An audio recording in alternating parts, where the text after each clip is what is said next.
Hello दोस्तों, मैं हूं विजेंद्र कुमार और स्वागत है मेरे यूट्यूब चैनल में। दोस्तों, आज का हमारा जो टॉपिक है वो है बिल्डिंग ड्राइंग पार्ट 2। दोस्तों, इसके पहले आपको बिल्डिंग ड्राइंग का पार्ट 1 कराया जा चुका है, जिसका लिंक आपको वीडियो के नीचे डिस्क्रिप्शन बॉक्स में मिल जाएगा। दोस्तों, इस वीडियो में हम डिस्कस करने वाले हैं स्प्लिट फुटिंग फाउंडेशन टाइप 2। दोस्तों, हमने पिछली वीडियो में टाइप 1 के बारे में डिस्कस किया था। तो दोस्तों, बिल्डिंग ड्राइंग पार्ट 2 का क्वेश्चन आपको स्क्रीन पर शो हो रहा है। उसमें गिवन डाटा है जिसमें केवल पहला है thickness of wall equal to 20 centimeter. दोस्तों, क्वेश्चन में आपको केवल और केवल वॉल की थिकनेस देगा, ओके। और सारे डाटा जो है आपको खुद से मानने हैं, जो कि यहाँ पे है, इसको आपको याद करना है। तो अज्यूम डाटा जिसमें पहला है cement concrete thickness equal to 2.5 centimeter, okay, आपको दिखाई दे रहा होगा। यहाँ पे दूसरा है lime concrete thickness equal to 7.5 centimeter. तीसरा दिया गया है आरसीसी स्लैब थिकनेस, यानी कि जो स्लैब है उसकी थिकनेस जो है 15 सेंटीमीटर है। दोस्तों, कहीं कहीं 12 सेंटीमीटर भी दिया जाता है, तो इसमें आप कंफ्यूज ना होइएगा। चौथा है parapet wall equal to 1 meter. पांचवा दिया गया bearing of wall equal to 2/3 T, जहाँ पे टी जो है थिकनेस ऑफ वॉल है। छठवां दिया गया है डीपीसी इक्वल टू 2.5 सेंटीमीटर। दोस्तों, डीपीसी जो होता है वो होता है डैम प्रूफ कोर्स। दोस्तों, ये जो होता है घर में सीलन नहीं आने देता है। सातवां है depth of plinth level equal to 30 centimeter to 60 centimeter. दोस्तों, जो हमारा पीएल होता है यानी प्लिंथ लेवल होता है वो 30 से 60 सेंटीमीटर तक लिया जाता है। तो दोस्तों, यहाँ पे अज्यूम डाटा हो गया। अब यहाँ पे अज्यूम फार्मूला, यानी कि फार्मूला जो लगाएंगे, इसमें दो फार्मूले लगते हैं। एक तो बेड स्लैब यानी कंक्रीट के लिए, और दूसरा जो होता है वो गहराई के लिए। किसकी गहराई? फाउंडेशन की गहराई के लिए। तो यहाँ पे concrete base slab equal to 2T + 30, और दूसरा है depth of foundation equal to 3T, जहाँ पे T जो है वो थिकनेस ऑफ वॉल है। तो दोस्तों, यहाँ पे हमें इतना गिवन डाटा है और इसी की हेल्प से हमें अपने क्वेश्चन को सॉल्व करना है। तो चलिए दोस्तों, स्टार्ट करते हैं। तो दोस्तों, सबसे पहले क्या करते हैं, स्केल ले लेते हैं। जो हमारी स्टैंडर्ड स्केल आप जानते हैं 1:10 की होती है। तो दोस्तों, अब क्या करते हैं, इसको 2T + 30 को हम स्केल पे चेंज कर लेते हैं। तो यहाँ पे इसको चेंज कर लेते हैं। 2T कितना है? T हमारा कितना है? 20 सेंटीमीटर है। तो 2 से गुणा करेंगे तो 40 हो जाएगा, और 40 में 30 जोड़ देंगे तो 70 सेंटीमीटर आ जाएगा। और दोस्तों, 70 सेंटीमीटर को जब स्केल पे चेंज करेंगे तो कितना हो जाएगा? 7 सेंटीमीटर हो जाएगा। तो यहाँ पे हम खींच लेते हैं इस तरह से। तो यहाँ पे आप देख पा रहे होंगे, यहाँ पे हम खींच लेते हैं 7 सेंटीमीटर। दोस्तों, आपको मैंने बताया था जो कंक्रीट बेस की, जो कंक्रीट ब्लॉक होती है, उसकी मोटाई जो होती है वो दीवार की मोटाई के बराबर रखी जाती है। तो कितना है दीवार की मोटाई? 20 सेंटीमीटर। तो हम 20 सेंटीमीटर ही लेंगे, यानी कि स्केल पे चेंज करेंगे तो 2 सेंटीमीटर आ जाएगा। तो यहाँ पे हमने खींच लिया इस तरह से, और इसको भी इस तरह से खींच लेंगे इस साइड में, ठीक है। यहाँ पे हमने खींच लिया। अब इसको क्या करेंगे, इसको मिला लेंगे। दोस्तों, पहली फुटिंग को मिला देते हैं, बाकी जो ब्रिक वाली फुटिंग है, यानी ईंट की फुटिंग होती है, उसको हम नहीं मिलाते हैं, ठीक है।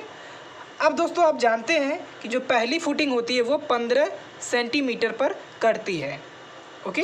15 सेंटीमीटर को स्केल पे चेंज करेंगे तो कितना हो जाएगा? 1.5 सेंटीमीटर। तो 1.5 सेंटीमीटर को हम खींच लेते हैं इस तरह से, 1.5 सेंटीमीटर एंड 1.5 सेंटीमीटर। तो यहाँ पे आ जाएगा। और दोस्तों, यहाँ पे हम पहले रफली आइडिया लगा लेते हैं। तो इसको हम 20 20 20 यानी कि 20 या 60 हो जाएगा। और यहाँ पे आप देख रहे हैं 70 में से 30 घटाएंगे तो 40 आ जाएगा, ठीक है, 40 ही आएगा। और फिर 5 लेफ़्ट और राइट से घटाएंगे तो कितना हो जाएगा? ये हो जाएगा 30, ठीक है। फिर इसके बाद 5 घटा देंगे तो 20 हो जाएगा, यानी कि 20 की हमारी फुटिंग बनेगी। तो चलिए इसको हम कर लेते हैं, यानी कि हमारा जो GL है वहाँ तक आते आते कितना? 30 सेंटीमीटर बचे। तो यहाँ पे हम खींच लेते हैं 20 सेंटीमीटर, यहाँ पे हो जाएगा इस तरह से, और ठीक इस तरह से यहाँ भी खींच लेंगे, हो गया। अब फिर इसको क्या करते हैं, अब जानते हैं कि दूसरी जो फुटिंग करती है वो 5 सेंटीमीटर, यानी स्केल पे चेंज करें तो 5 mm। तो यहाँ पे हम काट लेते हैं इस तरह से 5 mm, क्लियर है। अब आगे बढ़ते हैं, यानी कि ये हमारी 20 हो गई, 20 हो गई। अब दूसरी जो कटेगी वो कितनी होगी, 20 की होगी। कि स्केल पे बात करें तो 2 सेंटीमीटर, तो यहाँ पे इस तरह से हमने काट लिया, यहाँ पे भी काट लेंगे। तो दोस्तों यहाँ पे आप देख पा रहे हैं कि 20 सेंटीमीटर 20 सेंटीमीटर 20 सेंटीमीटर यानी कि 60 सेंटीमीटर, और फॉर्मूले में रखें तो 3t यानी कि 20 तिहाई 60 सेंटीमीटर, यानी कि हमारी जो जीएल है अब वो आ चुकी है। और जीएल को हम इस तरह से खींच लेंगे यहाँ पे। तो यहाँ पे हमने जीएल को खींच लिया, ठीक है। जीएल का हम यहाँ पे नाम देते हैं जीएल। हैचिंग हम बाद में करेंगे। अब देख रहे हैं यहाँ पे आपको, यहाँ पे 20 सेंटीमीटर 20 सेंटीमीटर 20 सेंटीमीटर, और यहाँ पे अगर हम बात करें तो 70, और ये कितना हो गया 40, और ये कितना हो गया 30, ठीक है। अब इसके बाद जब हम फुटिंग काटेंगे यानी पीएल पे जब फुटिंग काटेंगे तो हमारी दीवार की मोटाई के बराबर हो जाएगी, कोई प्रॉब्लम नहीं है। आगे बढ़ते हैं, इसको अब हम क्या करते हैं, आगे की तरफ बढ़ा लेते हैं। यहाँ पे दोस्तों हम क्या करते हैं, डेप्थ ऑफ प्लिंथ लेवल, इसकी जो ऊंचाई लेते हैं उसको हम 45 ले लेते हैं, या फिर 40 ही ले लीजिए, ठीक है, जो आपको सूटेबल हो। तो यहाँ पे हम क्या करते हैं, 40 ले लेते हैं। 40 के स्केल पे चेंज करेंगे, जीएल से हमारी जो पीएल होगी वो 40 सेंटीमीटर होगी, स्केल पे चेंज करेंगे तो 4 सेंटीमीटर आ जाएगी। यहाँ पे हम खींच लेते हैं, इस तरह से खींच लिए, कोई प्रॉब्लम नहीं है, ठीक है। इसको हम मिला लेते हैं, थोड़ा सा अच्छा लगेगा। फिर यहाँ पे क्या करते हैं, इसको भी इस तरह से खींच लेते हैं, कितना 4 सेंटीमीटर। दोस्तों अब यहीं पे हम अपना बना लेते हैं पीएल, क्या होता है, प्लिंथ लेवल, ठीक है। यहाँ पे ग्राउंड लेवल से ऊपर जाने के लिए सीढ़ी बना देते हैं, जैसा कि आपने घरों में देखा होगा। दोस्तों अब यहाँ से हम क्या करते हैं, फुटिंग काटते हैं, किसके लिए, दीवार के लिए। तो यहाँ पे हम दीवार के लिए फुटिंग काटते हैं, तो 5 mm left and 5 mm right. तो यहाँ पे आ गया हमारा 20 सेंटीमीटर की दीवार आ गई। तो 3 सेंटीमीटर ऊपर बढ़ा लेते हैं, और ठीक यहाँ पे बढ़ा लेंगे, ठीक है, यहाँ पे बढ़ा लेंगे। और इसको क्या करेंगे, यहाँ पे कंटिन्यूअस का साइन लगा देंगे, कंटिन्यूअस का साइन लगा देंगे यहाँ पे, इस तरह से आप देख पा रहे होंगे, ठीक है। यानी कि हमारी जो दीवार है वो आगे की तरफ बढ़ी हुई है, ठीक है। यहाँ पे भी फिर हमारी जो दीवार है वो आगे अभी बढ़ेगी, क्योंकि हम इस पर स्लैब भी बनाएंगे। कभी कभी क्वेश्चन में स्लैब के साथ पूछ देता है, ठीक है, जैसा कि आपको क्वेश्चन में पूछा गया था, ठीक है। तो जब स्लैब के साथ पूछेगा तब इस तरह से आपको क्वेश्चन को सॉल्व करना पड़ेगा, ठीक है। तो यहाँ से इस तरह से हम कंटिन्यूअस कर देते हैं। कंटिन्यूअस साइन इसलिए लगाया जाता है क्योंकि इसके बीच में जो हमारी डेप्थ आ जाएगी, ठीक है। इसको आगे की तरफ बढ़ा लेते हैं, 3 सेंटीमीटर लगभग, अच्छा लगे देखने में। ऐसा कोई बॉन्ड नहीं कि 3 सेंटीमीटर ही बढ़ाना है, अच्छा लगे देखने में। जो आप नीचे बढ़ाएंगे उसको भी ऊपर बढ़ा देंगे, यहाँ पे 3 सेंटीमीटर 3 सेंटीमीटर। अब इसके बाद हम क्या करेंगे, अपना स्लैब बनाएंगे। दोस्तों स्लैब जो होता है वो कितना होता है, उसकी बियरिंग कितनी होती है आपको पता होना चाहिए। जो बियरिंग होती है वो 2/3T होती है, जैसा कि आपको इसमें दिया गया है 2/3T। क्या है, बियरिंग। ये फार्मूले में भी आ जाएगा, आप फार्मूले में भी लिख सकते हैं, इसमें कोई प्रॉब्लम नहीं है, ठीक है। तो 2/3 को स्केल पे जब चेंज करेंगे तो कितना हो जाएगा, बियरिंग। यानी कि बियरिंग आप जानते हैं कि जो हमारी स्लैब है वो दीवार पे कितनी मोटाई तक टिकी रहेगी, यानी कि कितने अंदर तक टिकी रहेगी, वही होता है हमारा बियरिंग। तो 2/3T, T कितना है 20 है, तो कर देते हैं, इसको सॉल्व कर देते हैं। 2/3 × 20, तो ये आ रहा है 13.3 आ रहा है। तो लगभग इसको हम 10 ही ले लेते हैं, ठीक है, आधा ले लेते हैं, 1/2T लेते हैं, ठीक है। या फिर आप 13 सेंटीमीटर ले लीजिए, कोई प्रॉब्लम नहीं, इसमें ले ही लेते हैं 13 सेंटीमीटर स्केल पे, सॉरी एक्चुअल में, तो यहाँ पे आ जाएगा, ठीक है।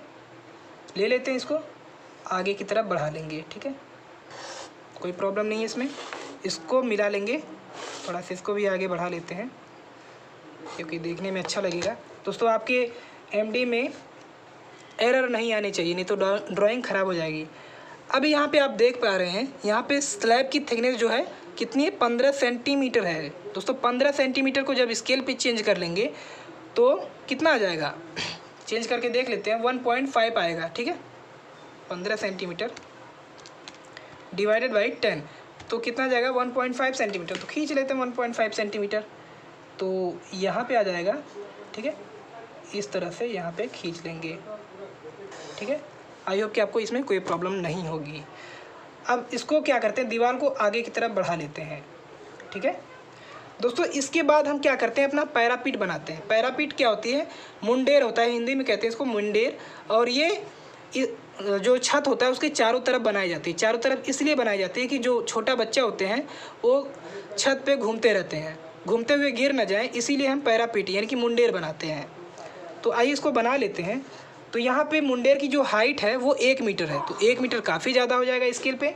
तो इसको क्या करेंगे, कंटिन्यूअस कर देंगे। तो इसको आगे की तरफ पहले क्या करते हैं, इसमें हमारे जो लाइम कंक्रीट है, यहाँ पे आप देख पा रहे होंगे, यहाँ पे इसको जो हमारी 20 सेंटीमीटर, 20 सेंटीमीटर का आधा कितना हो जाएगा हमारा, ये हो जाएगा 10 सेंटीमीटर, क्योंकि यहाँ पे आ जाएगा। तो लगभग यहीं से ऊपर कर लेते हैं, ठीक है। और यहाँ पे अब क्या करते हैं, पहले हम लाइम कंक्रीट डाल देते हैं 7.5 सेंटीमीटर, लगभग कितना आ जाएगा 7 mm आ जाएगा। 7 mm कितना हो जाएगा, यहाँ पे आ जाएगा, खींच लिए हम यहाँ पे 7 mm। अब इसके बाद सीमेंट कंक्रीट कितना है 2.5 सेंटीमीटर, 2.5 सेंटीमीटर लगभग 3 mm आ जाएगा, खींच लिए इसको, ठीक है। अब इसके बाद फ्लोर फिनिशिंग आता है, तो फ्लोर फिनिशिंग इसी के ऊपर हम डार्क कर देंगे बस, तो हो जाएगा हमारा फ्लोर फिनिशिंग, ठीक है। ये डार्क कर दिए हम, फ्लोर फिनिशिंग हो गया। अभी हम फर्श के लिए भी करेंगे, तो सबसे पहले हम क्या करते हैं, इसी के लिए कर देते हैं, ठीक है। तो अब यहाँ पे हम क्या करते हैं, थोड़ा से आगे बढ़ा लेते हैं इसको। दोस्तों कंस्ट्रक्शन बिल्कुल सेम है, आप इसी तरह से कीजिएगा, ठीक है।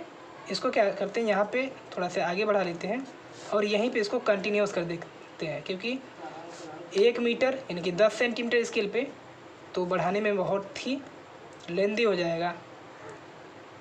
तो इसको आप क्या करेंगे, कंटिन्यूस कर देंगे, ठीक है। इस तरह से हमने कंटिन्यूस कर दिया, कंटिन्यूस आप अच्छे से कीजिएगा, ठीक है। अब यहाँ पे बनाते हैं मुंडेर, मुंडेर यानी कि हिंदी में मुंडेर और इंग्लिश में पैरापीट। तो अब यहाँ से अब क्या करेंगे, देखिए यहाँ पे बढ़ा लेंगे थोड़ा से 2 mm, ठीक है। इसको अब क्या करेंगे, इस तरह से ब्लॉक बना लेंगे, ठीक है। बना लिए, इसको आगे बढ़ा लेते हैं, इसको भी आगे बढ़ा लिए, ठीक है। अब दोस्तों अगर आपके पास फ्री हैंड स्केल है तो अच्छी बात है, नहीं है फिर हमें अपनी एमडी को ही खोलना पड़ेगा। तो यहाँ से हम क्या करेंगे, इसका मिड पॉइंट लेंगे और जैसा कि आपको यहाँ तक दिखाई दे रहा होगा, आई होप कि यहाँ तक आपको दिखाई दे रहा है। अब क्या करते हैं, इसको हम अपनी एमडी को खोल के यहाँ से मिला देते हैं, ठीक है। यहाँ से भी मिला दें, कोई एंगल नहीं होता है। आप क्या करिएगा, इसको लगभग बीच में ले लीजिए, बीच में मिला के आप इस तरह से मिला सकते हैं। ये हो गया हमारा मुंडेर, ठीक है। अब फिर से अपनी एमडी को सेट कर लेते हैं, यहाँ पे हमने सेट कर लिया, ठीक है। अब यहाँ पे हम क्या करते हैं, अपनी यहाँ पे हमारी डीपीसी जो है, इसको डीपीसी डाल देते हैं, डार्क कर देते हैं, ठीक है। ऊपर भी डाल सकते हैं, नीचे भी डाल सकते हैं, कोई प्रॉब्लम नहीं है इसमें, ठीक है। यहाँ पे डाल दीजिए डीपीसी 2.5 सेंटीमीटर, स्केल पे चेंज करेंगे लगभग 3 mm आ जाएगा। यहाँ पे हम फ्लोर फिनिशिंग कर देंगे, यहाँ पे इस तरह से, ठीक है। ये हमारी फ्लोर फिनिशिंग हो गई। अब इसके बाद जो हमारी सीमेंट कंक्रीट है, यानी कि फ्लोर में सीमेंट कंक्रीट है 2.5 सेंटीमीटर फ्लोर, और जो हमारा ये क्या नाम है इसका, स्लैब है, दोनों में बराबर रहेगा। तो 2.5 सेंटीमीटर लगभग 3 mm आ जाएगा। तो यहाँ पे हम खींच लेंगे इस तरह से 3 mm, ठीक है। आई होप कि आपको कोई प्रॉब्लम नहीं है। अब इसमें क्या करेंगे, यहाँ पे हमारी लाइम कंक्रीट है 7.5 सेंटीमीटर, तो 7.5 लगभग 8 या फिर 7 ही ले लेंगे। यहाँ पे हमने ले लिया है, इसको स्केल पे चेंज करेंगे 7.5 सेंटीमीटर डिवाइडेड बाई 10, तो 0.75 आएगा। लगभग आप 8 ले लें या फिर 7 ले लें, ठीक है, क्योंकि 0.5 mm आप स्केल पे नहीं ले सकते हैं, ठीक है। इस तरह से हमने क्या ले लिया, यहाँ पे आप इसको थोड़ा से डार्क कर देते हैं फ्लोर को, ठीक है, ये हमारा फ्लोर फिनिशिंग हो गया। ठीक है, ये हमारा फ्लोर फिनिशिंग हो गया और ये हमारा सीमेंट कंक्रीट हो गया, ये हमारा लाइम कंक्रीट हो गया। और लास्ट में क्या बचा हमारा, ये जो बच गया इसी को हम कहते हैं रबल भराई या फिर अर्थ फिनिशिंग। ठीक है, इसको हम कंटिन्यूस कर देते हैं क्योंकि हमारा फर्श और जो स्लैब है वो आगे की तरफ बढ़ा रहेगा। ठीक है, इस तरह से यहाँ पे हम कंटिन्यूस कर देंगे। ठीक इस तरह से इसको भी हम कंटिन्यूस कर देंगे, कोई प्रॉब्लम नहीं है। आगे बढ़ते हैं। ठीक है, आई होप कि आपको यहाँ तक तो कोई प्रॉब्लम नहीं आई होगी। दोस्तों यहाँ पे जो होता है, अभी नेमिंग हम जब करेंगे तो यहाँ से इसके यानी कि जो दीवार की हाइट होती है रूम से रूफ तक की, यानी कि फ्लोर से फर्श जो हमारा छत होता है वहाँ तक की हाइट जो होती है वो 3 मीटर से 3.5 मीटर या फिर कहीं कहीं 4 मीटर भी लिया जाता है। तो इसको भी हम बनाएंगे। तो दोस्तों यहाँ पे कहीं ना कहीं हमने जो बिल्डिंग ड्राइंग पार्ट 2 है इसको हमने बना लिया है। चलिए दोस्तों, अब इसका हम नेमिंग कर लेते हैं और हैचिंग कर लेते हैं। तो नेमिंग और हैचिंग करने के बाद हम अच्छे से इसको एक्सप्लेन करेंगे। ठीक है, तो आइए हम कर लेते हैं।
तो दोस्तों इस तरह से हमने नेमिंग और हैचिंग भी प्रोवाइड कर दी है। तो आइए एक बार फिर से समझ लेते हैं। तो दोस्तों सबसे पहले नीचे से स्टार्ट करते हैं। तो यहाँ पे हमारी जो बेड स्लैब की जो चौड़ाई है कितनी है, 2T + 30, और इसको हम वैल्यू में बताएं तो 70 सेंटीमीटर। ओके दोस्तों, यहाँ पे हमारी जो कंक्रीट ब्लॉक की मोटाई है वो 20 सेंटीमीटर दीवार की मोटाई के बराबर। ओके, पहली फुटिंग 15 सेंटीमीटर पे कटी है। कितना हो गया, ये 15 सेंटीमीटर कटा, 15 सेंटीमीटर 30 सेंटीमीटर कट गया, और 70 में से 30 घटाएंगे 40 सेंटीमीटर आ गया। आगे बढ़ेंगे, फिर 5 घटाएंगे, 5 घटाएंगे। दोस्तों पहली फुटिंग 15 पे कटती है, फिर इसके बाद जितनी भी फुटिंग कटती है वो 5 सेंटीमीटर पे कटती है। तो 5 5 10 हो गया, और 40 में से 10 घटाएंगे 30 आ गया। 30 आ गया, इसका मतलब GL तक हमारा तो ये 30 आ गया, मतलब जो दीवार की मोटाई उससे 10 कम है, मतलब सही है। और यहाँ पे आप देख पा रहे होंगे 20 20 20 यानी कि 20 3 60 जो हमारी 3T है इसको भी सेटिस्फाई कर रहा है। दोस्तों यहाँ पे हमारा GL आ गया, इसको हम GL बना देते हैं। ठीक है, GL आ गया। अब GL के बाद हमारा PL आएगा, यानी प्लिंथ लेवल आएगा। प्लिंथ लेवल हमने 40 सेंटीमीटर ले रखा है, तो यहाँ पे हमने DPC लगा दिया। दोस्तों DPC 2.5 सेंटीमीटर का होता है मोटाई का। ठीक है, यानी कि ये सीमेंट कंक्रीट का ही होता है। इसको पूरी नींव पे लगा देते हैं, पूरी जितनी पीछे की तरफ नींव रहती है उस पर लगा देते हैं। दोस्तों यहाँ तक तो हमने समझ लिया। दोस्तों यहाँ पे अब दीवार को कंटिन्यूस आगे की तरफ बढ़ाएंगे, और कितना बढ़ाएंगे, 3.5 मीटर तक। नहीं, यहाँ पे हमें जगह नहीं दिया गया है तो यहाँ पे हमने कंटिन्यूस कर दिया। ओके, अब इसके बाद हम यहाँ पे क्या किए, बियरिंग ले लिए। बियरिंग कितना है, 2/3T, किसका, दीवार का। ठीक है, यानी कि स्लैब के लिए। तो स्लैब हमारा 15 सेंटीमीटर मोटा है, कहीं कहीं 12 सेंटीमीटर भी होता है। तो यहाँ पे हमने, यहाँ पे आप देख सकते हैं, इसको हमने यहाँ पे लिख रखा है हमने 15 सेंटीमीटर RCC स्लैब, यानी कि रेनफोर्स सीमेंट कंक्रीट स्लैब। ठीक है, और यहाँ पे आप देख पा रहे होंगे हमने बनाया नहीं था, यहाँ पे हमारी सरिया है, यानी कि बार्स हैं यहाँ पे पड़ी हुई, जैसा कि आपने स्लैब में पढ़ा होगा। यहाँ पे हमारी बार्स इस तरह से पड़ती हैं, यहाँ पे बेंडअप हो गई हैं। यहाँ से जो बार्स होती हैं वो L/7 की डिस्टेंस पे, जो L होता है वो स्पान होता है किसका, स्लैब का, ठीक है। L/7 की डिस्टेंस पे हमारी ये जो बार बेंडअप है यहाँ पे, ठीक है, आप देख पा रहे होंगे, ठीक है ना। तो यहाँ पे हमने कंक्रीट भर दिया है, तो यहाँ पे आपने स्लैब को भी समझ लिया। दोस्तों अब बात करते हैं लाइम कंक्रीट की। लाइम कंक्रीट 2.5 सेंटीमीटर यानी कि चूना कंक्रीट होता है, ठीक है, ये भी एक तरह का कंक्रीट ही होता है। तो यहाँ पे हमने 7.5 सेंटीमीटर तक प्रोवाइड कर दिया। अब बात करते हैं सीमेंट कंक्रीट, यानी कि 2.5 सेंटीमीटर हमने यहाँ पे यानी कि यहाँ पे कवर कर दिया। नीचे से करेंगे, इसमें क्या करते हैं, ऊपर से करते हैं, इसमें क्या करते हैं, नीचे से करते जाते हैं, ठीक है ना। अब सबसे ऊपर हमारा फ्लोर फिनिशिंग हो जाता है, इसको हमने शॉर्ट में लिख दिया है, आप क्या करेंगे, पूरा पूरा लिखेंगे, ठीक है ना। अब इसके बाद हमारी आती है पैरापीट। यहाँ पे आप देख पा रहे होंगे, यहाँ पे एक लाइन है, इसी को हम कहते हैं पैरापीट, यानी कि जो छत है उसके चारों तरफ इसी प्रकार की दीवार रहेगी। दोस्तों दीवार कट नहीं रही, यानी कि सेक्शन में नहीं है, इसीलिए इसको पूरा पूरा प्लेन कर दिए हैं, ठीक है। और यहाँ पे ये आप संरचना देख रहे हैं, इसी पे हम लोग हाथ रख के बैठते हैं, इसी को हम मुंडेर कहते हैं, ठीक है, जो कि 1 मीटर हाइट का होता है, किस कहाँ से, छत से, ठीक है ना। तो इतना हमें क्लियर हो गया। दोस्तों अब बात करते हैं यहाँ पे फ्लोर की बात करते हैं, ठीक है। फ्लोर पे डीपीसी से यहाँ पे हमारी डीपीसी पड़ गई है, फिर यहाँ पे हमारी फ्लोर फिनिशिंग हो गई है, यानी कि जो हमारा फ्लोर है उसकी फिनिशिंग कर दी है, किससे, सीमेंट के घोल से। दोस्तों यहाँ पे हमारी जो सीमेंट कंक्रीट है ये 2.5 सेंटीमीटर है, इसमें भी 2.5 सेंटीमीटर की सीमेंट कंक्रीट रहेगी, ठीक है। यहाँ पे आप देख पा रहे हैं, यहाँ पे लाइम कंक्रीट है, यानी चूना कंक्रीट है 7.5 सेंटीमीटर। इसके बाद जो बचेगा वो हमारा अर्थ फिनिशिंग में चला जाता है, इसको हम भाट कहते हैं, ठीक है। इसको जो आप देख पा रहे होंगे, आप क्वेश्चन पूछेंगे तो ये हमारा भाट होता है, यानी कि मिट्टी के बड़े बड़े ढेले होते हैं, इसमें डाल देते हैं, डाल के इसकी कुटाई कर देते हैं अच्छी तरीके से। अगर कुटाई नहीं करेंगे तो हमारा ये जो फ्लोर है वो फेल हो जाएगा, किसमें, कंप्रेशन में फेल हो जाएगा।